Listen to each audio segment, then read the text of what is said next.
Welcome students to Abel academy की English. आज की इस वीडियो में मैं आपके साथ एक समरी शेयर करूंगी। ये एक शॉर्ट स्टोरी है, the last question which is written by Isaac Asimov. So let's start with this summary. The last question is a science fiction story. ये एक साइंस फिक्शन स्टोरी है। इसमें जो है ये इमेजिन किया जाता है कि साइंस ने बहुत तरक्की कर ली है और इंसान फ्यूचर में जाके जो है साइंस के ज़रिए क्या क्या हासिल कर सकता है। तो ये एक साइंस फिक्शन स्टोरी है जिसमें हमें साइंस की प्रोग्रेस के बारे में और फ्यूचरिस्टिक डेट के बारे में बताया गया है। Extended till the end of the universe, ये story till the end of the universe extend है। ये हमें बताई, ये जो है स्टोरी वहाँ तक जाती है जहाँ तक यूनिवर्स जो है ख़त्म हो जाता है।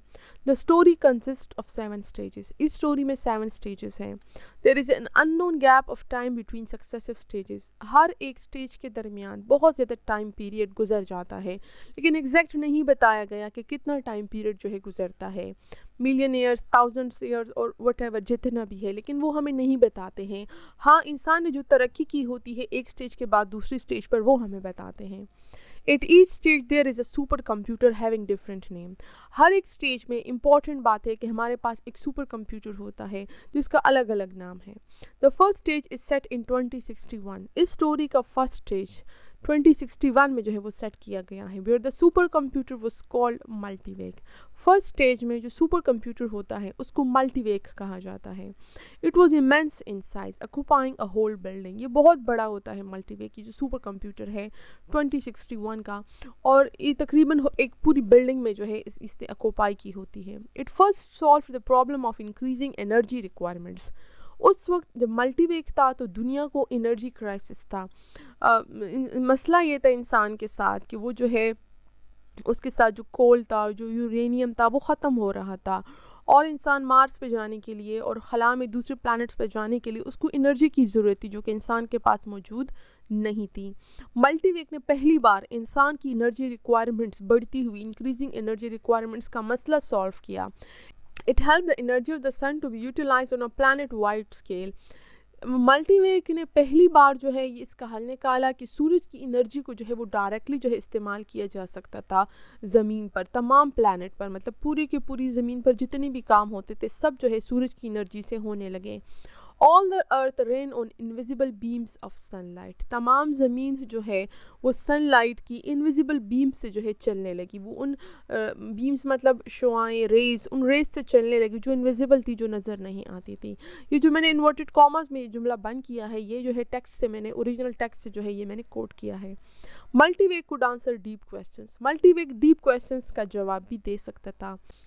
Two technicians who were discussing the end of the universe asked Multivig if entropy could be massively decreased or the sun, once exhausted, could be restored again.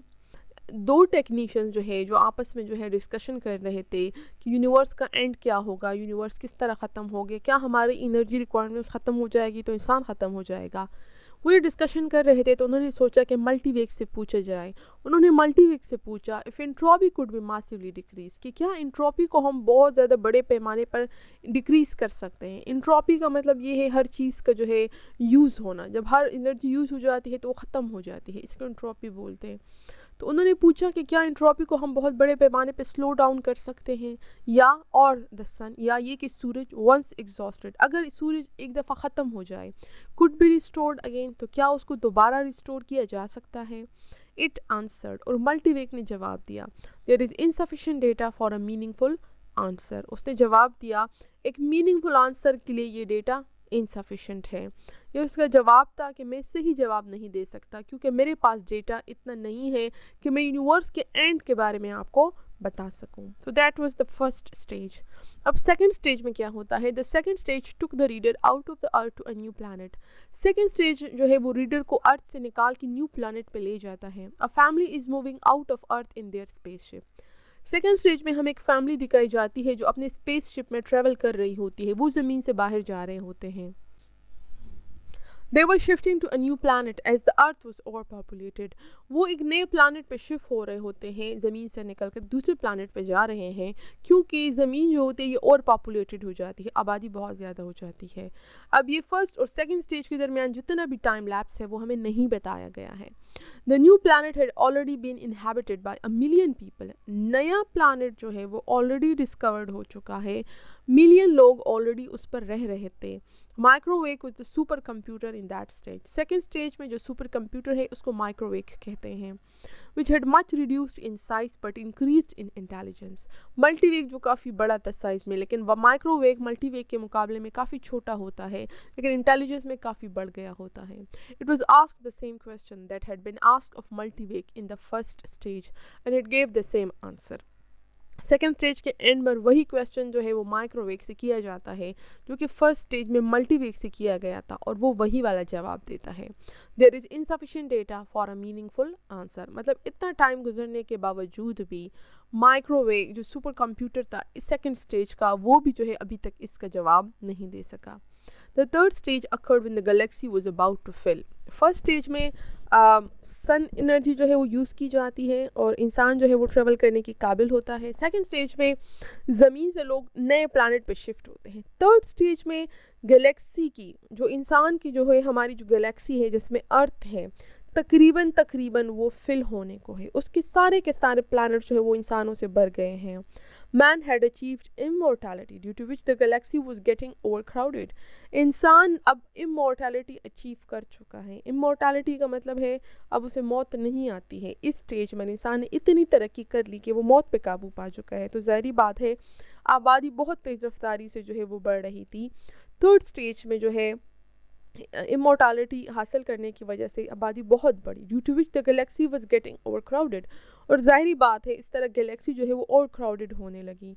To men while discussing the future ask the galactic AC. यहाँ पर जो super computer है उसको कहते हैं galactic AC. दो बंदे जो कि डिस्कस कर रहे थे फ्यूचर को, फ्यूचर ऑफ द यूनिवर्स को, उन्होंने गैलेक्टिक एसी से पूछा about the end of the universe के यूनिवर्स का अंजाम क्या होगा, and it gave the same old answer. और वो जो है गैलेक्टिक एसी जो है वही पुराना जवाब देता है कि मैं कोई मीनिंगफुल आंसर नहीं दे सकता। The fourth stage occurred at a time when man's physical bodies remained at their galaxies while the minds moved freely in space. Fourth stage जो है इंसान इतनी तरक्की कर चुका है कि अब जो है एक गैलेक्सी नहीं कहीं गैलेक्सीज जो है वो इंसानों से बढ़ चुकी हैं। इमोर्टैलिटी की वजह से इंसान की जिस्म जो है वो बढ़ते ही गए हैं। अब जो है लेकिन एक और इंसान ने अचीवमेंट हासिल कर ली है, वो ये है कि जहन जो है वो जिस्म से निकल गया है और जहन अब फ्रीली स्पेस में घूमता है।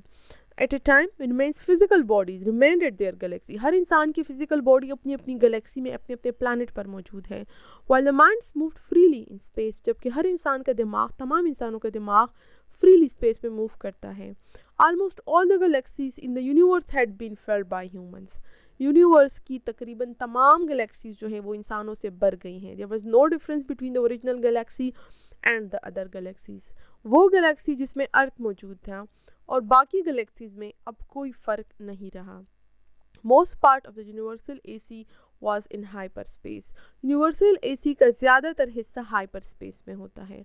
हाइपर स्पेस एक इमेजिनरी स्पेस है, जैसे स्पेस खला है जो कि इस दुनिया में मौजूद है, लेकिन हाइपर स्पेस वो है जो कि साइंस फिक्शन स्टोरीज़ की में मौजूद है, जहाँ पर स्पीड ऑफ लाइट से ज़्यादा तेज़ी से इंसान ट्रेवल कर सकता है। तो हाइपर स्पेस जो है वो सिर्फ इमेजिनरी है। तो यूनिवर्सल एसी का ज़्यादातर हिस्सा हाइपर स्पेस में होता है। No human had any part in its making as each supercomputer design and improved its successor. अब वो गैलेक्टिक एसी, यहाँ पर उसको यूनिवर्सल एसी कहते हैं। किसी भी इंसान ने यूनिवर्सल एसी के बनाने में उसका कोई इख्तियार नहीं, उसका कोई हाथ नहीं, क्योंकि हर एक सुपर कंप्यूटर खुद ही अपना सक्सेसर डिज़ाइन करता है और उसको इम्प्रूव करता है। Again, the universal AC was asked if the universe could be saved from ultimate destruction.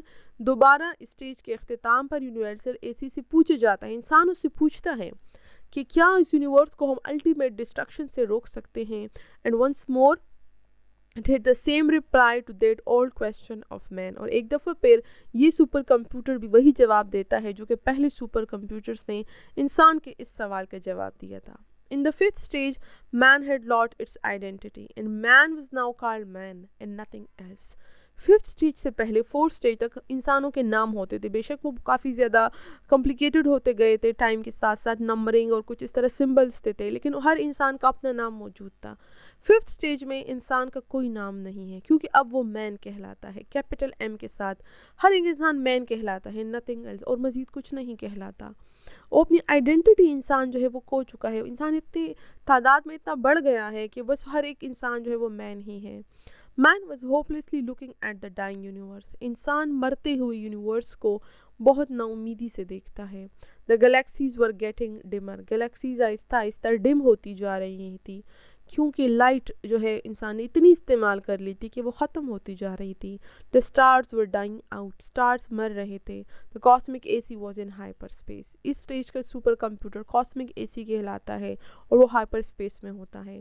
Man asked him if entropy could ever be reversed. मैन उससे पूछता है कि हमने जितनी भी एनर्जी यूज़ कर ली है क्या हम वो रिवर्स कर सकते हैं। It give the same old reply that there was as yet insufficient data for a meaningful answer. वही कॉस्मिक एसी वही आंसर देता है कि अभी तक इनसफिशिएंट डेटा है और इसका मैं कोई मीनिंगफुल आंसर नहीं दे सकता। Man asked him to collect additional data. इस स्टेज में फिफ्थ स्टेज में मैन उसे कहता है कि तुम एडिशनल डेटा कलेक्ट करो। It answered that it had been collecting the data for 100 billion years but all the collected data always remained insufficient. तो इसके जवाब में कॉस्मिक एसी उस इंसान को बताता है कि मैं जो है 100 बिलियन ईयर से डेटा इकट्ठा कर रहा हूँ, क्योंकि ये सवाल बार बार मुझसे पूछा जाता है और मेरे प्रीडेसेसर से पूछा जाता रहा है, तो हम वह 100 बिलियन ईयर से इसके बारे में डेटा इकट्ठा कर रहे हैं। लेकिन जितना भी हमने डेटा इकट्ठा किया वो हमेशा ऑलवेज रिमेंड इनसफिशिएंट, क्योंकि सवाल ही ऐसा है। It promised man that it would continue to collect data till that question was answered. वो इंसान से वादा करता है कॉस्मिक एसी कि वो जो है डेटा कलेक्ट करता रहेगा जब तक इस आंसर का जवाब नहीं होता, तब तक जो है वो ज़रूर डेटा कलेक्ट करेगा। As no problem is insolvable in all conceivable circumstances. क्योंकि कॉस्मिक एसी उसे कहता है कि ऐसा कोई भी मसला नहीं है जो हर किस्म के हालात में जो है उसका सलूशन ना मिल सके। अगर इस मसले का हल किसी एक तरह के हालात में नहीं हो सकता तो हालात चेंज करके, सर्कमस्टांसेस चेंज करके जो है उसका हल निकाला जा सकता है। मतलब हालात चेंज होने के बाद किसी मसले का हल जो है इजीली निकाल सकता है। तो वो कहता है कि हम इंतज़ार करेंगे कि हमारे पास डेटा आ जाए और हालात फेवरेबल हो जाए तो यकीनन जो है कॉस्मिक एसी कहता है कि इस सवाल का जवाब यकीनन जो है मैं दूंगा। सिक्स्थ एंड सेवन्थ, ये दो लास्ट स्टेजेस हैं। In the sixth stage all the universe had gone black. सवाल का जवाब नहीं मिला, तमाम यूनिवर्स ब्लैक हो गई। All the stars and galaxies died out. तमाम स्टार्स और गैलेक्सीज जो है वो मर गए। One by man fused with the AC and lost its mental identity. अब वो इंसान के दिमाग जो कि हाइपर स्पेस, जो स्पेस में है, आहिस्ता आहिस्ता यहाँ इस स्टेज का कंप्यूटर सिर्फ एसी कहलाता है। वो एसी में जो है फ्यूज़ होते गए। मतलब वो ऐसा था, इंसान जो एक एक करके मर रहा था, उसके इनकी वो तो इमॉर्टल था, लेकिन उनका क्योंकि जो है एनर्जी रिक्वायरमेंट्स ख़त्म हो गई थी, इंसान का जहन मज़ीद ज़िंदा नहीं रह सकता था। वो एसी में जो है फ्यूज़ होता रहा, एसी के साथ शामिल होता रहा and lost its mental identity, और उसका अपना जहन खोता रहा। Before it's fusion the last mind of the man asked AC. अब तमाम इंसानों के जहन वो एसी में फ्यूज़ हो गए हैं, सिर्फ एक आखिरी इंसान का दिमाग रह गया और उसने एसी से पूछा, AC is this the end? AC bus क्या ख़त्म हो गया, क्या यूनिवर्स ख़त्म है? एंड इट आंसर्ड, और उसने जवाब दिया, there is as yet insufficient data for a meaningful answer. अभी भी मीनिंगफुल आंसर के लिए मेरे पास डेटा नहीं है। एसी ने ये नहीं कहा कि यूनिवर्स ख़त्म हो गई, क्योंकि इंसान तो ऑलरेडी ख़त्म हुई, वो लास्ट इंसान था वो भी ख़त्म हो रहा था। उसने ये नहीं कहा कि यूनिवर्स ख़त्म है जबकि यूनिवर्स ब्लैक हो गई थी। उसने कहा अभी तक मेरे पास इतना डेटा नहीं है कि मैं इसका जवाब दे सकूं। Man's last mind fused with the AC in hyperspace, और इस आखिरी इंसान का दिमाग भी जो है हाइपर स्पेस में एसी के साथ फ्यूज हो गया। In the seventh and last stage of the story, all the universe and everything in it was dead except for the AC. Seventh और लास्ट स्टेज में यूनिवर्स की हर चीज़ और यूनिवर्स खुद ख़त्म है, क्योंकि बिल्कुल अंधेरा है। ठीक है, लाइट ख़त्म है, इंसानों के दिमाग ख़त्म है, इंसान ख़त्म है क्योंकि वो इसी के साथ फ्यूज़ हो गए। And AC existed only for the sake of one last question that it had never answered. AC की प्रोग्रामिंग ऐसी हुई है कि अगर जब तक वो अपने लास्ट क्वेश्चन का जवाब ना दे AC जो है वो ख़त्म नहीं हो सकता, क्योंकि दैट वाज सुपर कंप्यूटर और इतना ज़्यादा जो है मतलब बहुत एडवांस्ड है AC एग्जिस्ट कर रहा था क्योंकि only for the sake of the one last question, उस आखिरी सवाल की खातिर that it had never answer, जो कभी इसने इसका जवाब नहीं दिया था। Carefully it organised all the collected data. अब AC जो है उसके पास डेटा काफ़ी सारा है तो उसने उसको ऑर्गेनाइज किया बहुत आराम से। After a timeless interval it found the answer. उसने उसको ऑर्गेनाइज किया, जो भी जो है उसको चेक किया बहुत टाइम के बाद, टाइमलेस इंटरवल क्योंकि टाइम कभी कुछ पता नहीं था, बहुत वक्त के बाद it found the answer. AC को उसका जवाब मिल गया, but it had to give the answer through demonstration as no man was present to listen to the answer.